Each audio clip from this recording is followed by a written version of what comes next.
بھائی ٹفن سے زیادہ احترام ہے کہ نہیں؟ جس قرآن کی برکت سے اللہ تعالیٰ نے دنیا کے نظام کو بنایا اور دنیا کے نظام پر اس کے نظام پر چل رہا ہے. جس دن قرآن کریم اس دنیا میں نہیں رہے گا اللہ تعالیٰ نظام کو درہم برہم فرما دیں گے. تو لہذا جب ایک قرآن کریم کے ٹفن کے بارے میں اتنا بڑا احترام کیا گیا, اتنا عزت اس کو جو حفاظت کی گئی, تو آج ہم اپنے بچوں کو ان حافظ قرآن کے کتنا میں احترام کرنا چاہیے. ماشاءاللہ بڑی خوشی کی بات ہے, بڑی خیر کی بات ہے, بڑی بھلائی کی بات ہے کہ اللہ تعالیٰ نے قرآن کریم کے پھیلنے کا اور ایک محنت بچوں کے قلوب میں آنے کا ایک ذریعہ مکتب قائم کیا. اور یہ وہ صدقہ جاریہ ہے میرے بھائیوں. دنیا ختم ہو جائے گی, مکان ختم ہو جائیں گے, زمین کا نظام بدل جائے گا اور نہ معلوم کیا کچھ ہو جائے گا, مگر یاد رکھو جس نے قرآن پر محنت کیا اور مکتب پر محنت کیا, جس کی قربانی قرآن پر لگی, جس کی مکتب پر قربانی لگی, جس کی جدوجہد قرآن پر ہوا, اللہ تعالیٰ اس کو جائے نہیں کرے گا, قیامت تک اس کا سلسلہ جاری رہے گا اور اس کو صدقہ جاریہ کا ثواب ملتا رہے گا. جی اتنا. اور آپ دیکھیے کہ جہاں پر قرآن پڑھا جاتا ہے, جہاں پر مکتب قائم ہوتے ہیں اور جہاں قرآن کریم کی تعلیم دی جاتی ہے, وہ جگہ ایسی چمکتی ہے, وہ گاؤں ایسا چمکتا ہے, وہ محلہ ایسا چمکتا ہے, وہ ایسا باروشن ہوتا ہے جیسے زمین والوں کے لیے چاند کے ستارے چمکتے ہیں. وہ مکان ایسا چمکتا ہے. دیکھیے جب اس مکتب کے ذریعے سے اور اس مکتب کے محنت کے ذریعے سے اللہ تعالیٰ کہ یہاں پر یہ چمکاؤ ملتا ہے, تو جس خاندان نے, جس شخصیت نے قرآن کی محنت کی, کیا وہ نہیں چمکے گا؟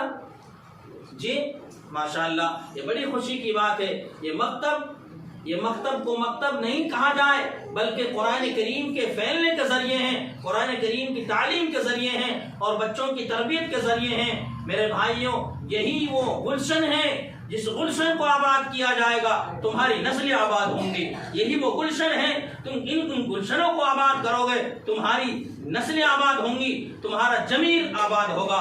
اور اگر یہ گلشن تباہ برباد ہو گئے میرے بھائیوں, تمہارا ضمیر تباہ برباد ہوگا, تمہارا خاندان تباہ برباد ہوگا. کیوں کہ قرآن کریم کی ہی بقایت ہے جس کی بقایت سے میں اور آپ محفوظ ہیں. میرے بھائیوں یہ بہت ہی اونچا مقام کام ہے. دارالعلوم کی بنیاد اگر شروع ہوتی ہے تو مقصد سے شروع ہوتی ہے, ایک استاد اور ایک شاگرد سے شروع ہوتی ہے. ابھی ساتھی نے بتایا کہ یہاں پر جو شروع ہوا ہے وہ چند بچوں کے ساتھ شروع ہوا تھا, اور 1 مہینے کی محنت ہے جس میں بچے تقریباً 100 کے قریب 50 و 100 کے قریب بچے نظر آ رہے ہیں. تو معلوم ہوا کہ جو بانی مبائن ہیں وہ ماشاءاللہ مخلص تھے. ابھی میں نے بتایا ساتھی نے کہ بھائی رفیق احمد کی جدوجہد تھی کہ مکتب قائم کیا جائے, اور ان کی محنت تھی کہ یہاں پر بچوں کی تعلیم و تربیت منظم طریقے سے چلے. اور یاد رکھیے جس جگہ پر, جس گاؤں میں, جس محلے میں منظم طریقے سے قرآن کریم کو صحیح طریقے سے پڑھا جائے گا اور مکتب قائم رہے گا, اس مکتب کی برکت سے, اس منظم مکتب کی برکت سے, جس بستی میں یہ منظم مکتب قائم ہے, اگر بستی کے کسی کردار غلط کی وجہ سے, کسی گناہوں کی وجہ سے, کسی کبائر ارتکاب کی وجہ سے, کسی اللہ کی نافرمانی کی وجہ سے اگر اللہ تعالی ناراض ہو کر کسی اپنی پکڑ کو فرمانا چاہتے ہوں, تو ان مکتب کی آبادی کی وجہ سے, ان مکتب کو جاری اور ساری کرنے کی وجہ سے, اس مکتب میں نونہال بچوں کی پڑھنے کی وجہ سے اللہ تعالیٰ اپنے عذاب کو ملتوی فرما دیتے, مؤخر فرما دیتے. یہ وہ مکتب ہیں جن کو ہم معمولی سمجھتے ہیں, یہ وہ بچے ہیں جن کو ہم ہینٹلے سمجھ کر جھڑکتے ہیں, دھمکاتے ہیں اور ڈھکیلتے ہیں. یہ وہ بچے ہیں ان کو مہمان رسول کہا گیا ہے. یہ وہ بچے ہیں ان میں سے ولی اور ان میں سے علماء پیدا ہوں گے. یہ بچیاں وہ ہیں جن سے بڑے بڑے ولی اللہ والے پیدا ہوئے ہیں. میرے بھائیوں، ان بچیوں کو، ان چھوٹی چھوٹی بچیوں کو معمول نہ سمجھا جائے، معمولی سا نہ سمجھا جائے. ان بچوں کو معمولی سا بچہ نہ سمجھا جائے. ان کے بارے میں فرمایا کہ جو طالب علم ہوگا، کون سا طالب علم؟ جو قرآن کریم کا طالب علم ہوگا، جو علم حدیث کا طالب علم ہوگا، اس کو کہا گیا وہ اللہ کے نبی صلی اللہ علیہ وسلم کے مہمان ہے. اور جو اللہ کے نبی علیہ السلام کے مہمان ہیں وہ کیسا ہوگا اور اس کے کلام کیسا ہوگا؟ کیا وہ نعوذ باللہ من جھڑکنے کے لائق ہوگا؟ وہ دھمکانے کا؟ ان کا اس لیے فرمایا کہ طالب علم کو پیار سے بولا جائے، ان کے ساتھ شفقت سے ان کے سر پہ ہاتھ رکھا جائے، ان کی تربیت کی جائے. میرے بھائیوں یاد رکھیے، یہ وہی مکتب ہیں جس مکتب کی محنت سے بچی بتا رہی ہے کہ ماں کی ممتا یہ ہے کہ ماں نے مجھے، بچی کہہ رہی تھی، ماں نے مجھے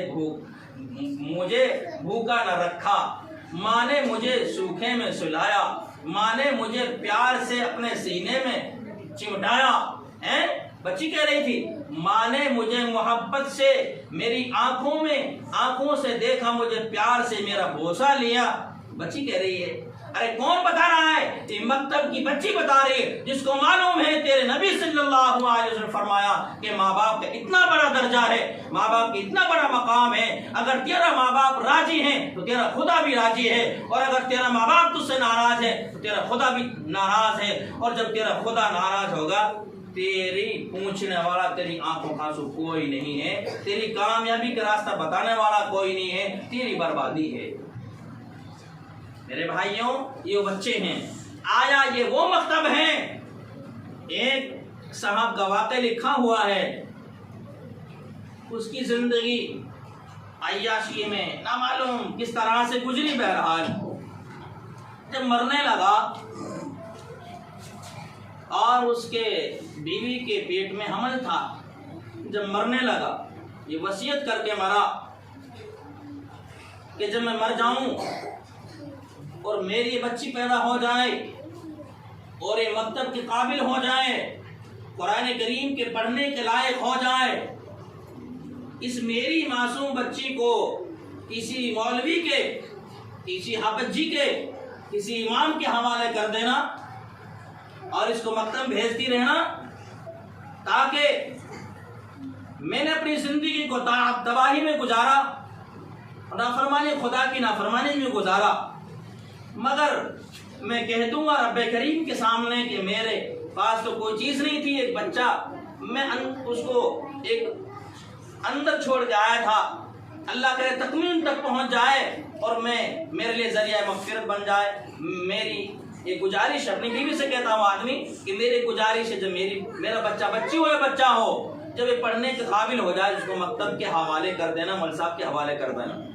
میرے بھائیوں جب وہ بچی پیدا ہوئی، معصوم بچی پڑھنے کے قابل ہوئی، اس بچی کو جب اس کی ماں مکتب میں لے کر گئی، سنو میری ماں بہنیں،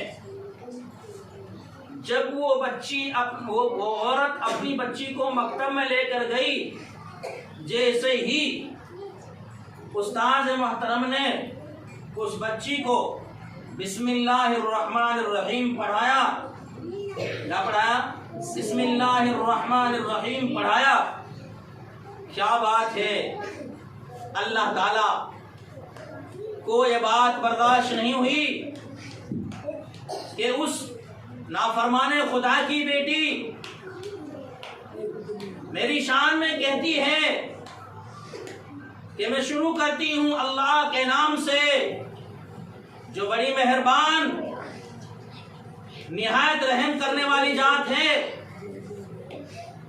بھائی بسم اللہ کے معنی یہی ہے کہ میں شروع کرتا ہوں اللہ کے نام سے. اگر مرد کہتا ہے، مرد پڑھتا ہے تو کیا معنی ہوتے ہیں؟ میں شروع کرتا ہوں اللہ کے نام سے. اور اگر بچی پڑھتی ہے تو میں شروع کرتی ہوں اللہ کے نام سے. اس بچی نے کہا کہ میں شروع کرتی ہوں اللہ کے نام سے جو بڑا مہربان نہایت رحم کرنے والا ہے. جیسے بچی نے الفاظ کہا اللہ تعالیٰ کو برداشت نہیں